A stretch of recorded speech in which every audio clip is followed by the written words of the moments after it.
Main exam में क्या है? मेन एग्जाम इज सी इसके पास बड़ा, हमारे पास बहुत अच्छा अपॉर्चुनिटी होता है मेन एग्जाम में। प्री में तो अगर हमने बहुत अच्छे से पढ़ा भी है, मान लीजिए गलती से भी ऊपर नीचे हो गया, दैट्स गॉन, या कुछ उस समय क्लिक नहीं कर पाया, that's gone. But main exam में हमारे पास क्वेश्चन होता है, हमारे पास स्पेस होती है, इट्स टाइम कि हम वहाँ पे अपना बेस्ट दिखा पाए। अब हमने अगर बहुत ज़्यादा पढ़ा होगा, we know all the things, लेकिन हम वहाँ पे सही से लिख नहीं पाते हैं, लिख नहीं पाए, तो उसका फ़ायदा नहीं होगा, फिर वो पढ़ने का फ़ायदा ही नहीं होगा। एग्जामिनर के सामने हम नहीं है, एग्जामिनर के सामने हमारी मेहनत नहीं है, एग्जामिनर वो देखता ही नहीं है ये दिन रात पढ़ाई कर रहा था या कितना ये किया है, इसने पूरी गुफा में घुस गया था, he was just preparing that, उससे कोई फ़र्क नहीं पड़ता, उसको वो वही देखेगा जो हमने वहाँ पे लिखा है। अब एग्जाम में उस आंसर का, उस क्वेश्चन का कैसे टू द पॉइंट आंसर लिखें, जो एग्जामिनर ने पूछा है वही लिखना है ना। It's like you don't have to write what you know, ठीक है, you have to write what is being asked. वहां पे क्या करना है, जो आपको पता है, आपने बहुत अच्छे से टॉपिक प्रिपेयर किया होगा, वो नहीं लिखना है, उसको मतलब ही नहीं है आपको आपने कितना पढ़ा है, वो जो पूछा है वो लिखना है। इट्स लाइक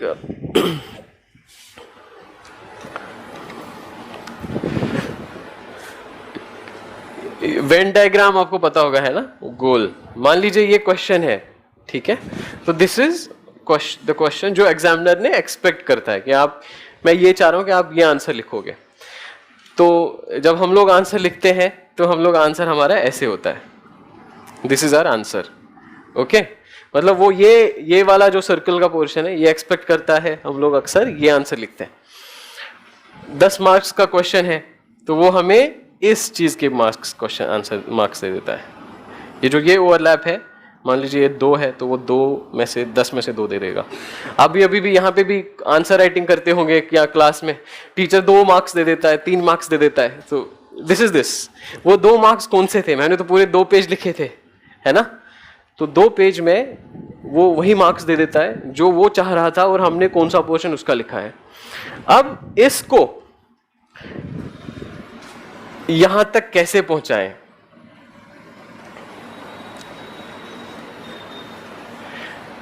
कि हमारे उनके क्वेश्चन और हमारे आंसर में अच्छा खासा मेजर ओवरलैप हो, ठीक है। इसके लिए the only way is practice. Here you can get से 7 out of 10 और 6 out of 10।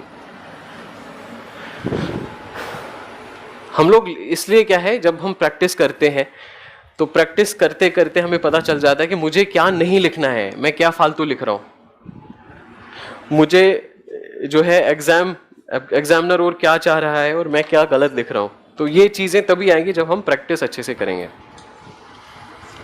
है ना। और प्रैक्टिस करने में सबसे मुश्किल पार्ट होता है प्रैक्टिस स्टार्ट करना, राइट, है ना। हम लोग स्कूल में फ्रिक्शन पढ़ा होगा आप लोगों ने, है ना।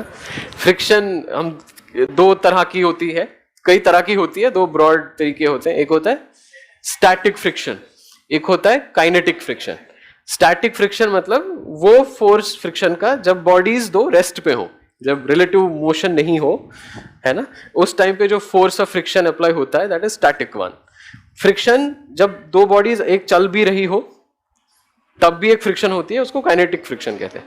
और हमेशा coefficient of that static friction is higher than kinetic friction. मतलब एक बॉडी को सबसे, अगर रेस्ट पे है, इसको पहले धक्का देने में, पहले स्टार्ट करने में सबसे ज्यादा ये लगता है, एनर्जी लगती है, एज कंपेयर टू जब भी एक बार पटरी पे आ जाए। इट्स लाइक ट्रेन में सबसे ज्यादा इंजन का जो डीजल जलता है या जो भी फ्यूल जलता है वो इंजन को स्टार्ट करने में जलता है ना। लेकिन एक बार इंजन स्टार्ट हुआ, फिर उसके बाद पर यूनिट टाइम में जितना उसमें तेल या डीजल या कोल या फ्यूल जो भी इलेक्ट्रिसिटी जलती है वो कम रहता है। तो इसलिए ये चीज, इससे डरना नहीं है, this has to be kept in mind कि मैं प्रैक्टिस मुझे नहीं करता था, जब मैं करूंगा तो मुझे गलतियां होंगी, मुझे बहुत डर होगा, मैं लिख नहीं पाऊंगा, मैं बहुत हेजिटेट करूंगा। लेकिन प्रैक्टिस करनी है। अगर आप प्रैक्टिस नहीं करोगे तो life would be really difficult.